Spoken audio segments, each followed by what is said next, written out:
Isaías 63, versículo 10, está escrito assim: mas eles foram rebeldes e contristaram o seu Espírito Santo, pelo que se lhes tornou em inimigo, e ele mesmo pelejou contra eles. Vou ler mais uma vez. Mas eles foram rebeldes e contristaram o seu Espírito Santo, pelo que se lhes tornou em inimigo, e ele mesmo pelejou contra eles.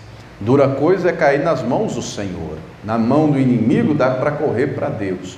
E quando Deus se torna inimigo? Por que Deus se tornou inimigo deste povo? Deus lhes deu uma promessa, Deus lhe deu uma palavra, mas para que as promessas de Deus se cumpram, é necessário fé. A fé tem que vir acompanhada de obediência, tem que vir acompanhada de santidade, tem que vir acompanhada de perseverança. Nós estamos rumo a Canaã celestial, e se nós fizermos a nossa parte, vamos ter uma vida vitoriosa nessa terra, e vamos ter a maior de todas as vitórias, que é habitar na cidade santa. Quem crê nisso, diga glória a Deus. Crê também que o Senhor vai falar conosco? Então, por gentileza, coloque a tua Bíblia sobre o teu assento. Vamos dar para o Senhor e para a sua palavra a melhor salva de palmas que você já deu. Feche os teus olhos, aplaudindo, vá glorificando. Senhor, nosso Deus e Pai, Deus bendito, santo, amado e todo-poderoso, a tua igreja te aplaude, te glorifica. Abre os céus agora e receba o louvor da tua igreja, e por essa mesma abertura, está derramando agora a tua graça, a tua bênção, a tua virtude, o teu poder. Ninguém veio aqui ouvir o homem falar, o homem não tem nada a dizer, todos viemos ouvir a tua voz, a tua palavra. Tome agora os lábios do pregador, a boca do mensageiro, que eu diminua, o Senhor cresça, remova toda barreira, todo obstáculo, e envie a tua palavra com poder e autoridade, e que a tua palavra agora vá e produza o resultado para o qual está sendo enviada, em nome do Senhor Jesus. Diga amém, Senhor. Tome teu assento, por gentileza, pode se assentar, mas preste muita atenção, não se distraia. Se você trouxe caneta e papel, tome nota de tudo o que vai ouvir e aprender, amém? Muito bem, a pessoa mais interessada em nos abençoar é Deus. Não existe ninguém mais interessado em nos abençoar do que Deus. Todavia, é necessário termos algumas atitudes. Deus espera algumas coisas de nossa parte, haja vista que Ele não viola o nosso livre-arbítrio. Deus não criou robô. Deus criou pessoas com discernimento, com inteligência, com livre-arbítrio. Muito bem, Deus espera então ver em nós fé. E fé não só falada, fé vivida. Fé sem obras é morta. A fé tem que vir também acompanhada de obediência. A fé tem que vir acompanhada de santidade. A fé tem que vir acompanhada de perseverança. Muito bem, você conhece a história, uma das histórias mais conhecidas da Bíblia. O povo estava no Egito, em vergonha, em humilhação, 400 anos, uma escravidão duríssima, debaixo de açoite, sol e chuva, vergonha, humilhação, tudo de ruim. Muito bem, se juntaram, oraram, clamaram a Deus, Deus ouviu o clamor, Deus desceu para livrar, Deus conta tudo para Moisés. Deus diz: Moisés, eu vou tirar o meu povo desse sofrimento, e eu vou levar para uma terra boa e larga, terra que mana leite e mel, eu vou colocar eles lá, Moisés. Deus envia Moisés, Moisés conta tudo isso. Deus envia as pragas ao Egito, não a seu povo. Na terra de Gósen não tinha praga nenhuma. Na terra de Gósen a água não tinha virado sangue. Na terra de Gósen não tinha gafanhoto, não tinha mosca, não tinha sapo, não tinha rã. Na terra de Gósen nenhuma praga assolou, nenhum filho de Israel morreu os primogênitos dos egípcios, porque na terra de Gósen tem o sangue do cordeiro lá em cada umbral de porta. Muito bem, Deus tira essa turma do Egito. Essa turma vê o mar se abrir. Essa turma vê coluna de nuvem, coluna de fogo, água brotando de rocha, o maná caindo. Mas, quando eles atravessam o Mar Vermelho e se acampam, Deus vai mandar Moisés enviar 12 espias à terra, um de cada tribo. Dos 12, eles vão, passam lá 40 dias, trazem o fruto. Quando chegam de volta, todos vão dizer: a terra é boa, a terra é larga, mana leite e mel, está aqui o fruto. Você consegue imaginar um cacho de uva carregado por 2 homens com uma vara atravessada? Já era Deus mostrando: olha aí o que eu tenho para vocês, vocês vão colher onde não plantaram, tem casas para morar, tem tudo. No entanto, 10 dos 12 não acreditaram, foram incrédulos. Infamaram todo o povo, dizendo: nós vamos morrer, nós vamos perecer, lá tem gigantes, o negócio não é para nós. Querido, querida, talvez você esteja passando um grande problema, uma grande dificuldade, uma grande luta, mas acredite, Deus é poderoso para mudar essa história na sua vida. Se você não acreditar, ninguém vai acreditar por você não. Dos 12, 2 abriram a boca para dizer: nós vamos conquistar, nós vamos vencer, Deus é conosco, se Ele se agradar de nós vamos vencer. Todavia, a incredulidade contagia mais do que a fé. A incredulidade contamina muito mais rápido. E o povo todo começou a dizer que iriam morrer e perecer, e Deus conhece os corações. Eles deixaram Deus irado. Eles provocaram Deus. E Deus falou: por causa disso, vão passar 40 anos no deserto e não vão entrar.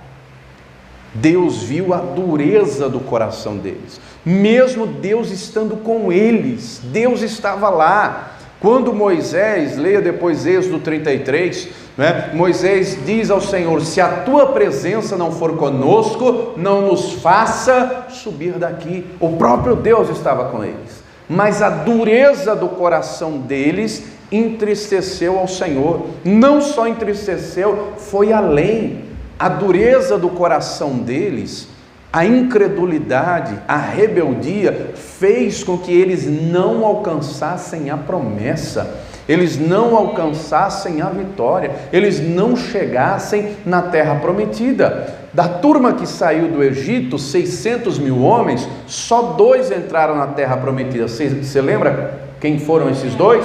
Josué e...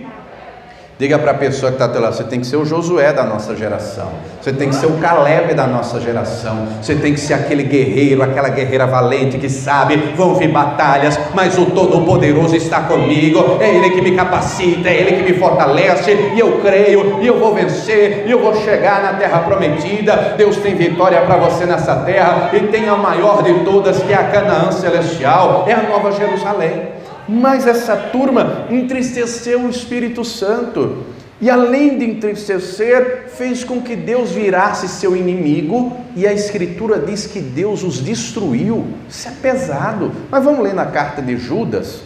Aqui Isaías diz que Deus virou inimigo, aqui em Judas diz que Deus destruiu. Leia comigo. Passou onde é que está a carta de Judas? Pertinho do Apocalipse, tá? Vai lá no Apocalipse, e aí você volta. A carta de Judas tem 25 versículos, nós vamos ler o versículo 5. Esse Judas aqui, minha gente, não é o Iscariotes não, tá? O Iscariotes se enforcou. Esse Judas aqui é o meio-irmão do Senhor Jesus. Diz lá em Mateus 13, que depois que Jesus nasceu, José consumou o casamento com a Maria, e nasceram filhos e filhas. O Judas que está aqui, o Tiago também era meio-irmão de Jesus, e tem um outro Simão e um outro José, fora as irmãs. Encontrou aí? Versículo 5. Mas quero lembrar-vos, note que aqui está sendo dirigido à igreja, não está sendo dirigido para quem é do mundo não, está sendo dirigido aos irmãos da fé. Mas quero lembrar-vos, como a quem já uma vez soube isso, que havendo o Senhor salvo um povo, tirando-os da terra do Egito, foi conivente com o pecado deles, passou a mão na cabeça e deixou eles fazerem o que quisessem. É o que está escrito aí na tua Bíblia? É não? O que está escrito aí? Depois de tirando-os da terra do Egito, Deus fez o quê? Destruiu depois os que não creram. Pesado, não? Note que eles tinham uma palavra de Deus, eles tinham uma promessa de Deus, mas para que a promessa e a palavra se cumprisse, eles tinham que fazer a parte dele. Do mesmo jeito, eu e você, queridos, Deus está interessado em te abençoar. Levante a tua mão e declare assim: Deus quer me abençoar. Declare assim: eu quero ser abençoado. Declare assim: no que depender de mim, eu já sou abençoado, eu, a minha casa, a minha família. Agora nós temos que agir. Deus tira esse povo do Egito e destruiu, porque esse povo não correspondeu com fé, não correspondeu com obediência, não correspondeu com santidade, não correspondeu com perseverança. Deus havia dito tudo isso desde que os tirou. Eu quero que vocês sejam um povo santo, eu quero que vocês obedeçam tudo que eu falar. Deus já havia dito tudo isso, mas eles não corresponderam. E nos nossos dias do mesmo jeito, vivemos em dias difíceis, vivemos em dias de gente que diz e prega por aí que você pode fazer o que quiser e que não tem problema nenhum. Meu irmão, o pecado continua sendo pecado do mesmo jeito, Deus não mudou, o negócio é muito sério. Leia comigo 1 Timóteo capítulo 1, primeira carta de Paulo a Timóteo, capítulo de número 1, olha o que Paulo vai dizer aqui, inspirado pelo Espírito Santo. 1 Timóteo capítulo 1, eu vou ler os versículos 19 e 20, acompanha aí comigo. Conservando a fé, encontrou aí? 1 Timóteo 1, versículo 1, 1 Timóteo capítulo 1, versículo 19 e 20. Conservando a fé e a boa consciência, rejeitando a qual alguns fizeram naufrágio na fé, e entre esses foram Himeneu e Alexandre, os quais entreguei a quem, minha gente? A Satanás, para que aprendam a não blasfemar. Note que depois do derramamento do Espírito Santo, mesmo assim, ainda teve gente rejeitando a fé, rejeitando a graça, gente que blasfemou. Como assim, pastor? Você sabe que a blasfêmia é o único pecado que não tem perdão, é o único pecado. Todavia é necessário entender o que é a blasfêmia. Por quê? Não se resume tão somente a atribuir ao diabo aquilo que é de Deus, porque se assim fosse, talvez eu e você nunca chegaríamos à graça, não é verdade?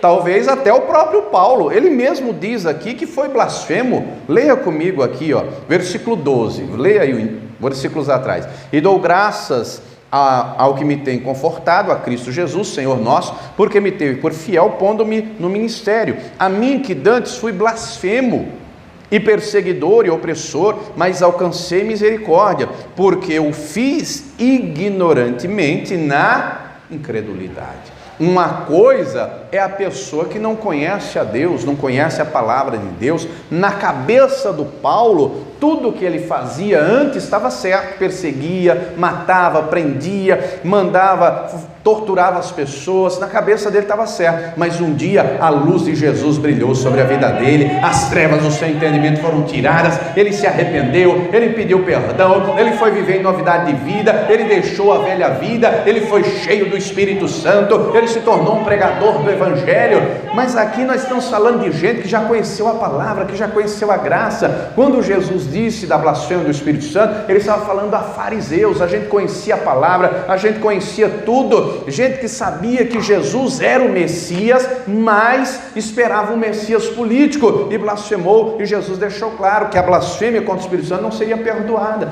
Então, quando a pessoa vai entristecendo o Espírito Santo, ela corre um sério risco de apagar o Espírito Santo da sua vida, tirá-lo de vez, culminando na blasfêmia depois.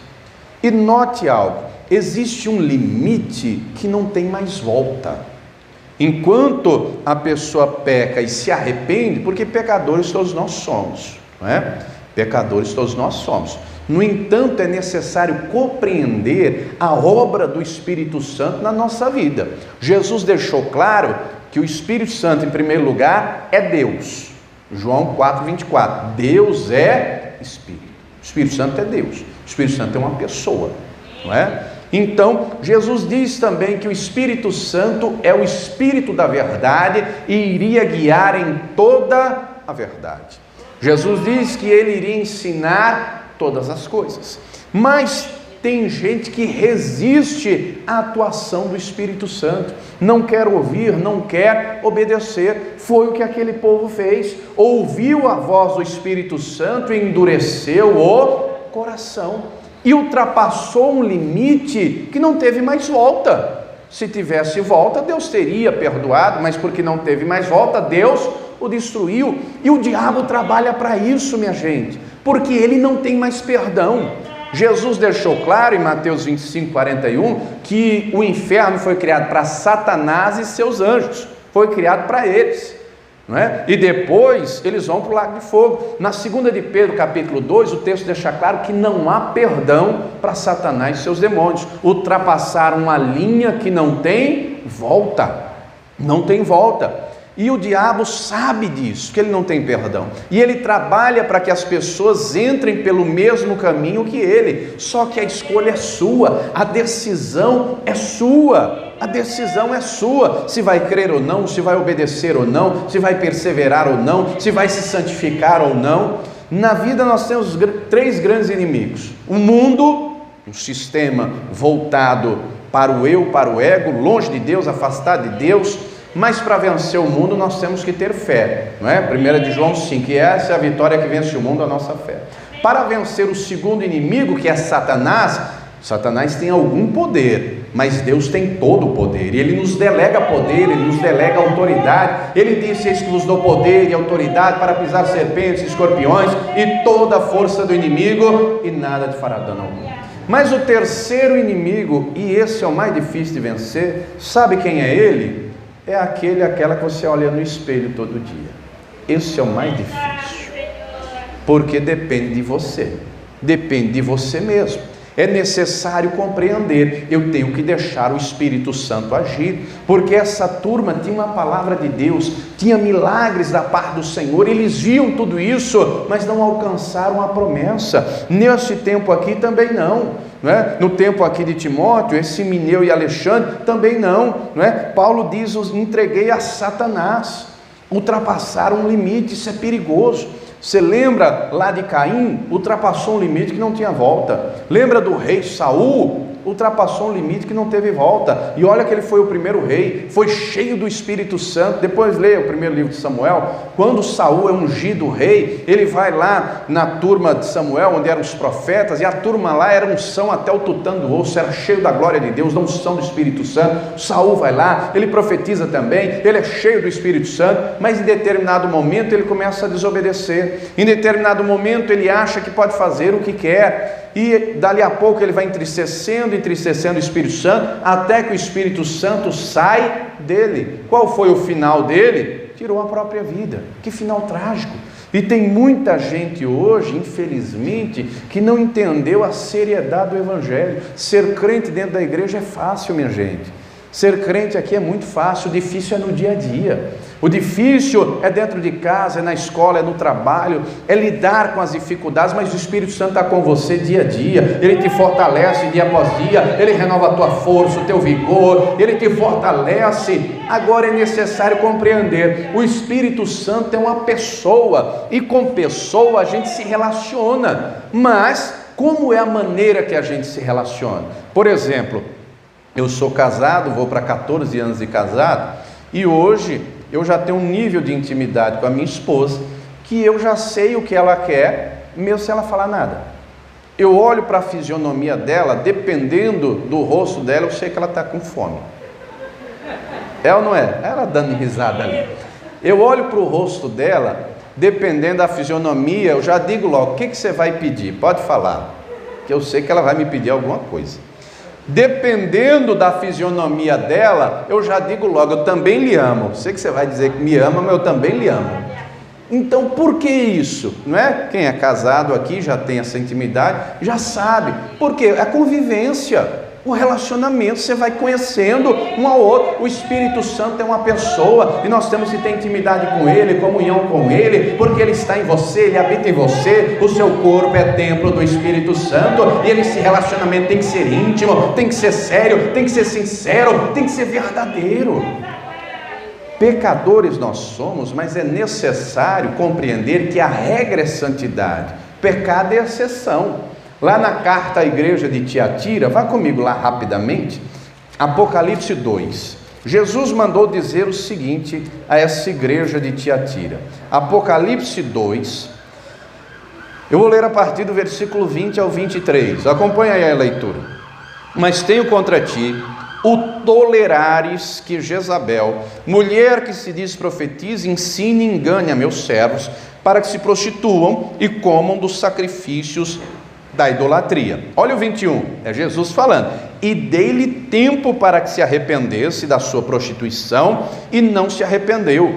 Eis que a porei numa cama, e sobre os que adulteram com ela virá grande tribulação, se não se arrepender das suas obras. E ferirei de morte a seus filhos, e todas as igrejas saberão que eu sou aquele que sonda as mentes e os corações, e darei a cada um de vós segundo as vossas obras. Deus é o que sonda as mentes e os corações. Ele é misericordioso, Ele dá tempo para se arrepender. Você lembra lá da mulher de Ló? Diz Gênesis 19 que Deus foi misericordioso. Deus enviou os anjos lá e os tirou de lá e disse: Ló, vai lá para a montanha, não olha para trás, nós não podemos destruir enquanto você não esteja salvo. E quando eles chegam na montanha, o texto diz que a mulher de Ló olhou para trás, e Deus fez ela virar uma estátua de sal. Será que Deus é injusto, minha gente?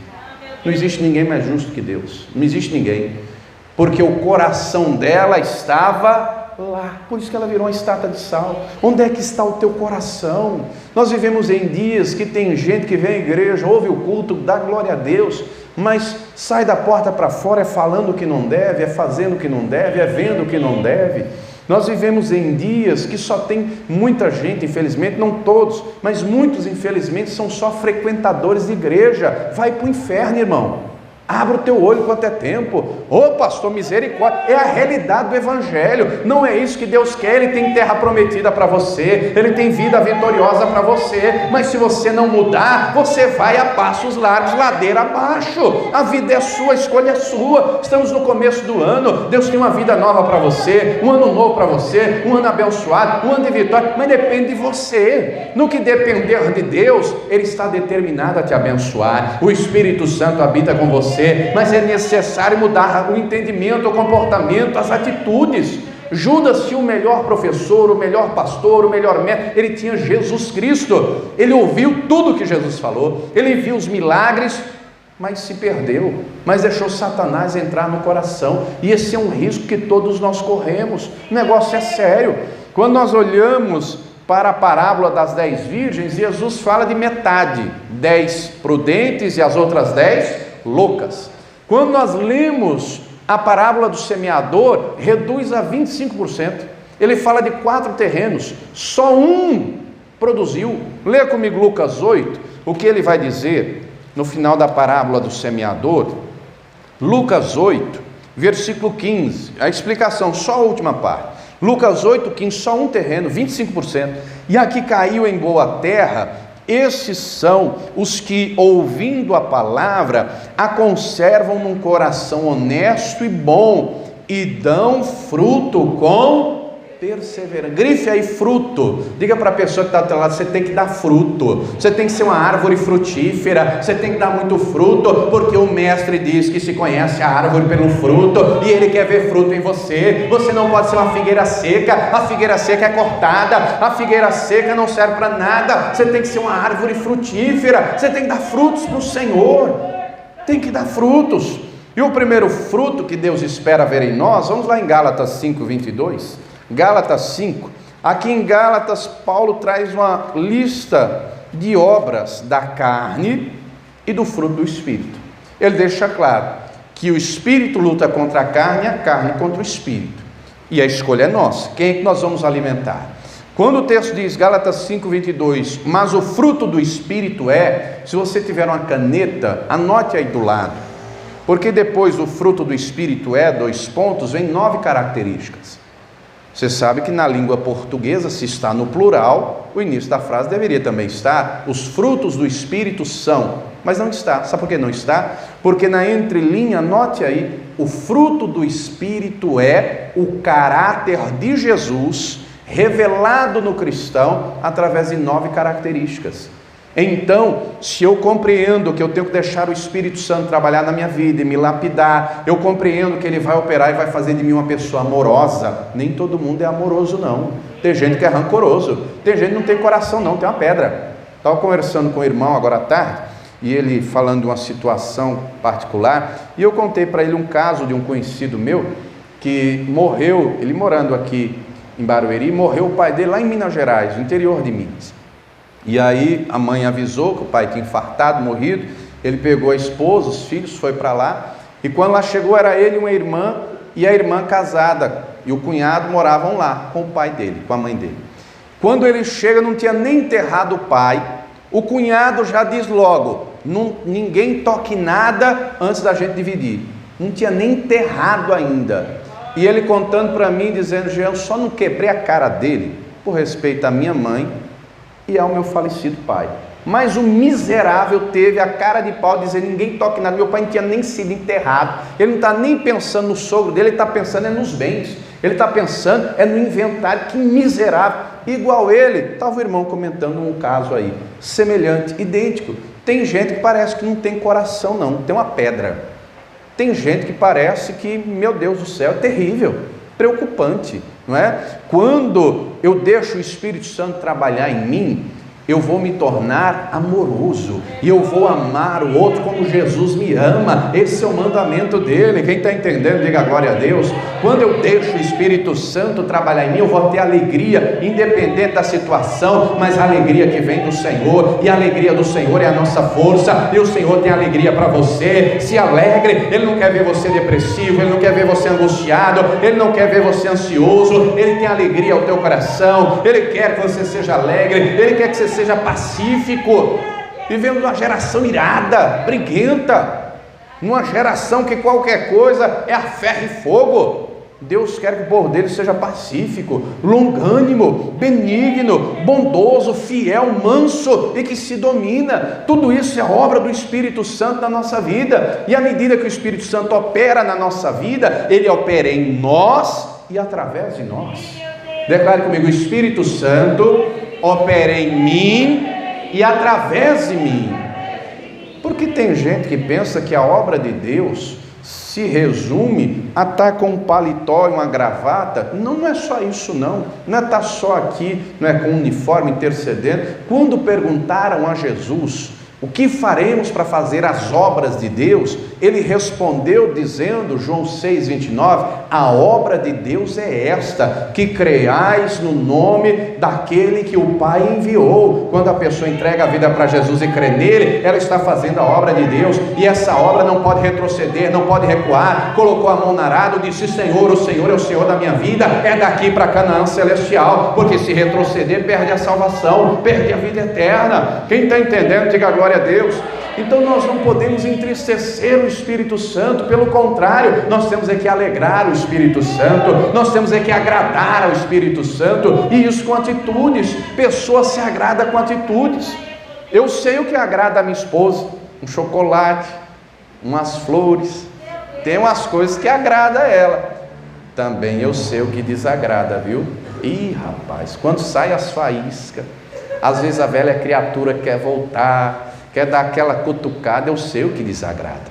Porque é uma pessoa, com pessoas se relaciona. Do mesmo jeito, com o Espírito Santo a gente se relaciona. O que é que alegra o Espírito Santo? Obediência, fidelidade, santidade, fé, perseverança. O que é que alegra o Espírito Santo? Quando você medita nessa palavra, quando você aplica o que ela ensina, quando você ora, jejua, quando você busca, quando você faz a sua parte. Mas o que é que desagrada? Muitas coisas. Mas eu quero ler aqui na carta aos Efésios, capítulo 4, aqui Paulo trouxe alguns itens que desagradam. Efésios 4, eu vou ler a partir do versículo 25. Efésios 4, 25. Tem gente brincando com Deus, e com Deus não se brinca, meu irmão. Deus tem um ano novo maravilhoso para mim e para você. Ô pastor, mas está aí pandemia ainda, isso e aquilo. Querido, tudo está no controle de Deus. Deus está no controle. Sabe quando você está diante da sua televisão com um controle remoto? Você pode aumentar o volume, você pode mudar de canal, você tem o controle da televisão. Deus está no controle do mundo, Deus está no controle da humanidade, nada foge do controle do Todo-Poderoso. Ah, pastor, mas o diabo não é nada perto do Todo-Poderoso, ele só age naquilo que Deus permite. Se Deus não permitir ele fazer nada, ele não faz nada, porque Deus é Deus, ele é Todo-Poderoso. Efésios 4, versículo 25, o texto fala de uma mudança de vida, de comportamento que é necessária. Pelo que deixai a mentira. Grife aí, anote do lado, João 8,44. Quem é o pai da mentira? O diabo. Falai a verdade. Minha gente, quem tem o Espírito Santo não anda mentindo, não. E é triste ver isso. Falava há pouco, né, evangelista Val, de um caso, de uma outra criatura que fazia obra. E eu soube de um caso, e eu fui perguntar só para ver se havia verdade, e a criatura mentiu descaradamente, eu sabendo a verdade, e eu queria ver a atitude e a resposta, e mentiu na minha cara. Coisa triste. Eu não estou falando de um novo convertido, não estou falando de um adolescente, estou falando de gente que tem mais de 20 anos de evangelho, gente que era para ser exemplo. Que coisa triste, não? Coisa triste. Diga para a pessoa que está do lado, cuidado com o que sai da sua boca. Quem fala a verdade não passa vergonha. Quem fala a verdade não passa vergonha, porque a verdade é uma só. E quem é cheio do Espírito Santo não mente. Quem é cheio do Espírito Santo fala a verdade. Quem é cheio do Espírito Santo, porque o Espírito Santo é o Espírito da verdade e guia na verdade. Falai a verdade cada um com seu próximo, porque somos membros uns dos outros. Irai-vos, mas não pequeis. Não se põe o sol sobre a vossa ira. Se tem uma coisa que o Satanás gosta de aproveitar, os 5 minutos de ira, os 5 minutos de raiva, para endurecer o coração, para fazer gerar ódio, para trazer a briga, a contenda, a discórdia, o bate-boca, para não trazer perdão. Paulo diz, segundo aos Coríntios 2, que a falta de perdão é um laço que o inimigo usa, não é? E Paulo vai dizer, se eu tenho alguma falta e se eu não perdoei alguém, eu perdoo na presença de todos para não cairmos na cilada do diabo. O diabo trabalha com gente que dá lugar para ele, que o coração endurece. Querido, o Evangelho ensina a ter um coração perdoador. Não é bom toda vez que a gente peca pedir perdão e sentir aquele perdão maravilhoso, aquele abraço do Espírito Santo, aquela testificação, eu te perdoo, meu filho, eu te amo, eu não desejo. Não é tão bom? Mas do jeito que Deus faz conosco, nós temos que fazer com o outro, nós temos que fazer com o próximo. Não vá dormir irado, não vá dormir com o coração pesado, limpa o coração, não dê lugar ao diabo. Versículo 28, aquele que furtava, não furte mais, antes trabalhe, fazendo com as mãos o que é bom, para que tenha o que repartir com o que tiver a necessidade. Não saia da vossa boca nenhuma palavra torpe, mas só a que for boa para promover a edificação, para que dê graça aos que a ouvem. Note que ele está falando de mudança de atitudes, mudança de comportamento, porque se assim não for, e aqui ele não está falando para quem não conhece, ele está falando para a igreja. Versículo 30, e não entristeçais o Espírito Santo de Deus, no qual estáis selados para o dia da redenção. Que dia da redenção é esse? É o dia do juízo, a data já está marcada, eu e você não sabemos, mas o Todo-Poderoso sabe, e muito em breve o Senhor virá, e Ele vai levar uma igreja zelosa, Ele vai levar uma igreja fiel, Ele vai levar uma igreja perseverante, Ele vai levar uma igreja que tem boas obras. Não adianta dizer eu conheço a Deus, eu sou de Deus, e viver o contrário e praticar o contrário. Teoria sem prática é hipocrisia, minha gente, é hipocrisia. Nós vivemos num tempo, infelizmente, de muita gente por aí que vive, prega e ensina um evangelho distorcido. É gente dizendo só assim, Deus é amor. Se você quiser ter dois homens juntos, duas mulheres juntas, Deus é amor. Deus é amor, mas Ele é justiça também. Ele é santo também. O inferno continua quente do mesmo jeito. O lago de fogo também, preparado para quem não viver conforme a palavra dEle. Quando a pessoa dispõe o coração a mudar, o Espírito Santo vai trabalhar, e o agir do Espírito Santo é de dentro para fora, e ele vai lapidando, e vai moldando o coração, e vai operando, e vai havendo uma transformação. Versículo 31, toda amargura, e ira, e cólera, e gritaria, e blasfêmia, e toda malícia seja tirada de entre vós. Antes sede uns para com os outros benignos, misericordiosos, perdoando-vos uns aos outros, como também Deus os perdoou em Cristo. Para que isso aconteça, tem que ter uma obra do Espírito Santo aqui dentro. A partir de hoje eu vou ser benigno, não porque o outro precisa, mas porque Deus é benigno, e o Espírito Santo me impele a fazer o bem. Eu não posso ser maligno, eu tenho que fazer aquilo que é bom, eu tenho que ter misericórdia, eu tenho que ser perdoador, eu tenho que liberar perdão, eu tenho que viver como Jesus viveu, porque um dia eu vou morar com Ele, um dia todas essas lutas e problemas aqui não mais existirão, porque eu vou habitar na Canaã celestial. Quem está entendendo, diga glória a Deus. Aquele povo tinha uma palavra, aquele povo tinha uma promessa, aquele povo tinha a presença de Deus, mas jogaram tudo isso fora. Do mesmo jeito nos nossos dias, tem muita gente que ouve, mas entra por aqui e sai por aqui, não vive o que a palavra ensina. Tome cuidado, você corre um sério risco de perder a salvação. Tome cuidado, você corre um sério risco de não ter uma vida vitoriosa. Não é isso que Deus quer. Deus tem para você uma vida maravilhosa, Deus tem para você uma vida vitoriosa, e depois uma vida eterna com Ele. Nós não sabemos o dia de amanhã. Hoje à tarde preguei essa mesma mensagem, e um casal estava me contando de uma sobrinha deles, que agora, dia 1º de janeiro agora, virada do ano, semana passada, a moça chegou em casa 9 da noite, 37 anos, chegou em casa do trabalho, tomou um banho, deitou, foi dormir.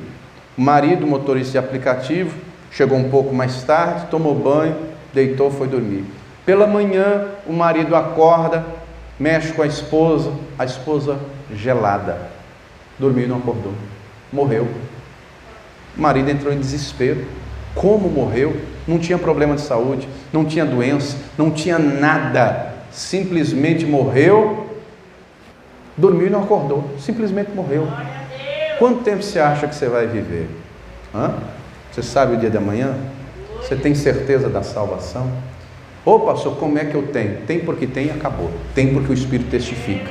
Se você não tem essa certeza, você precisa tê-la hoje, porque quando o Espírito testifica, você é filho de Deus. Meu irmão, você não se preocupa com a morte não, porque o morrer é lucro. Eu vou estar com Cristo, eu vou estar na glória, eu vou estar com o Todo-Poderoso.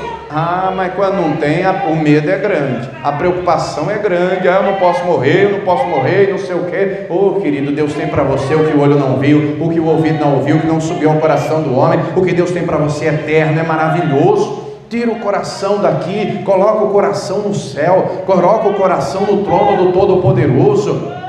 E não entristeça o Espírito Santo, não entristeça. O inimigo trabalha para isso, mas a escolha é sua, mas a vida é sua, e é você que escolhe.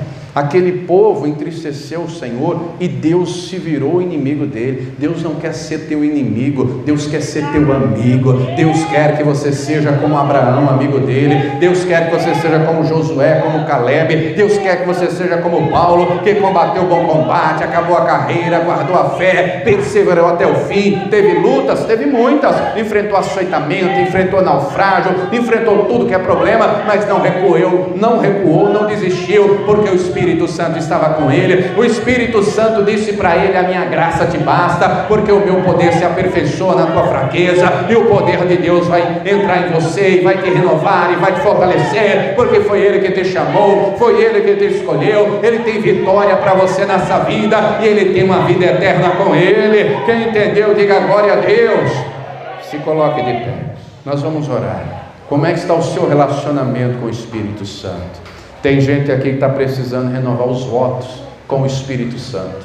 Do mesmo jeito que quando casamos, fazemos voto de fidelidade, tem gente aqui que precisa renovar os votos com o Espírito Santo. Nós vivemos em tempos de gente, desculpe o termo que eu vou usar, mas é um português bem claro, que tem a cara de pau, de encher a cara, numa virada de ano, num Natal, e dali a pouco você não vamos orar agradecendo a Deus, daqui a pouco volta de novo, encheu o caneco, vai para o inferno. Se converta enquanto é tempo, se arrependa enquanto é tempo. Pastor, palavra pesada, eu sei, mas foi o que ele mandou pregar, eu tenho que pregar a verdade. A escolha é sua. Deus tem para você vida eterna, Deus tem para você vida vitoriosa. Se você vai alcançar ou não, depende de você. Ele não faz acepção de pessoas, Ele não faz. Ele espera um povo de fé, Ele espera um povo zeloso, Ele espera um povo de boas obras. Nós não podemos ser como Paulo falou lá, Tito 1,16, confessam que conhecem a Deus, mas negam-no com as obras, sendo desobedientes e reprovados. Não podemos ser assim, amados. Abra o teu olho enquanto é tempo. Deus está sendo longânimo. Deus está dando tempo para que haja arrependimento, porque senão Ele puxa a corda. Se Ele tirar o fôlego, acabou, morreu. Se Ele tirar o fôlego de vida, já era. E aí? A prestação de contas chegou. O destino eterno está traçado, não dá mais para mudar. Se arrependa hoje. Se encha do Espírito Santo hoje. Hoje, se ouvires a voz do Espírito Santo, não endureça o teu coração. Ele mandou trazer essa palavra porque Ele te ama, porque Ele quer te salvar, Ele quer te abençoar, Ele quer entrar na tua vida e na tua casa. Ele quer um relacionamento íntimo com você. Isso depende de você querer. Eu quero. E esse relacionamento íntimo, que a gente geralmente chama de unção, já reparou que uns têm mais, outros têm menos? É a sua intimidade, é o seu relacionamento com Deus. Deus quer intimidade com você, você tem que querer também. Deus quer você entrando no quarto, fechando a porta. Papai, como eu amo a tua presença é o meu prazer, como eu quero te adorar. Senhor, eu quero te alegrar. Senhor, eu quero te agradar, eu quero ir além, fazer mais. Longe de mim desobedecer, longe de mim te entristecer. Não, a escolha é sua, querido, a vida é sua. A vida é sua. O que eu posso fazer é te ensinar, é te orientar, é interceder por você, mas a decisão é sua. O Senhor quer hoje te encher com a glória dEle, quer derramar a virtude e o poder dEle sobre você.